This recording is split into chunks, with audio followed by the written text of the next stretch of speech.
And one of my friends, he left. He was on a management track, then he left to join a startup, and now he's just done an MBO in half the company.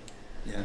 I remember having that conversation as well when he was considering the offer, and I mean there was marginally more money on the base or whatever, and I remember him saying to me, "Oh, but Charlotte, at this company where I am now, and I'm on this management track, and they tell me I'll be a manager in 18 months or whatever," and I was like, but if you don't, like the other one, you could go and you could do it, and it could all go horribly wrong. And you know what? I'm sure you could come back here and they probably go, you know what? You've gained more experience. Jump back on and we'll see how you go. And you'll be on that same management track in 18 months. Or you could go, you could put all your heart and soul into this growing business because you have the energy and the drive and the motivation to do it. Yeah.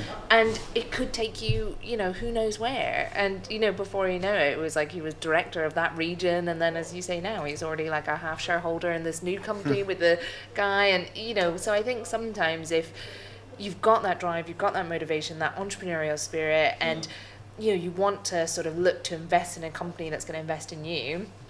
I'm always a big believer, and again, with people moving abroad, I use a similar analogy.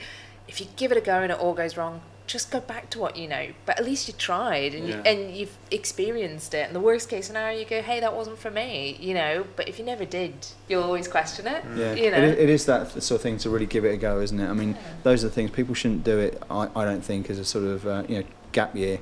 Which you see people, taking these opportunities out sometimes in those businesses. To go it, you go full into it, and you maximise the opportunity. So you're talking about fading earlier on, right? And don't know if you met Harry U-turn from, but I've heard, I haven't either, but I've heard great stories about him being someone who went there very early on, built that business up, scaled with it, and then moved into the CEO of the business after the second event, right, or the first event, I think it was. Yeah.